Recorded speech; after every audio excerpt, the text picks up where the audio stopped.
Throughout the world, countless mysterious artifacts have been discovered that defy any conventional explanation. And while skeptics may insist that proof of alien visitation could only come in the form of some highly advanced technology, ancient astronaut theorists suggest even the most mundane items can serve as evidence. In fact, in 1936, a local couple in London, Texas, were walking along a creek when they came upon one of the most puzzling ancient artifacts ever found: a hammer.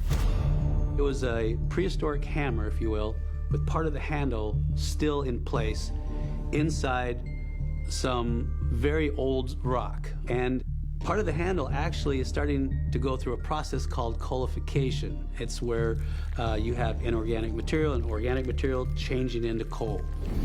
Now, how old is this hammer? The hammer itself was found in the Travis Formation. It's a concretion of sandstone. And it usually takes about 140 million years for this to form. Who was here 140 million years ago? Modern-day archaeology suggests that we've only been around for about 10,000 years. So this falls into the category of out-of-place artifacts. Around the world, there are so-called out-of-place artifacts, commonly referred to as OOPArts. And those OOPArts are challenging mainstream archaeology because they do not fit into the accepted chronology of what mainstream science says. Could a 140-million-year-old hammer really have been discovered in Texas? Skeptics argue that the couple who came upon this hammer must have been mistaken about where they found it. But could there be so-called impossible artifacts whose authenticity is beyond question? Egypt, Valley of the Kings, November 1922.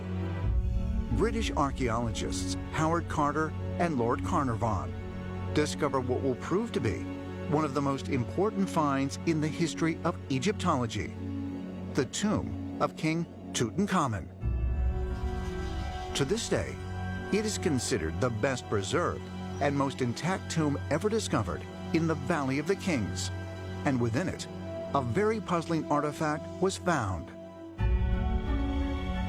While they're unpacking Tut's mummy, they discover these incredible daggers. One of them had an iron blade with a gold handle and a crystal knob on it. This is 2 centuries before Egypt is supposed to have had the ability to manipulate iron in this way. In 2016, new tests were done on this dagger, and it was confirmed that this is not just iron, this is meteoric iron. This iron came from the stars. Anybody who's ever worked with meteorites, even today, will tell you it's very difficult to do this because of the high nickel content. It makes the metal very brittle. And a technique known as folding or stacking has to be done in order to strengthen it, or else it'll crack and fracture. So the metal has to be heated up to about 2,000 degrees and then folded and hammered, folded and hammered.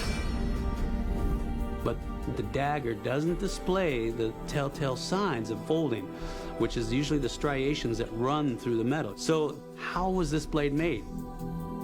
According to their texts, the knowledge of how to work with metal was given to the Egyptians by the god Ptah.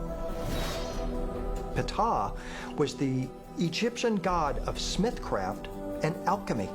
He came from the star Sirius. He had green skin. Is it possible that this incredible dagger has some sort of an extraterrestrial connection?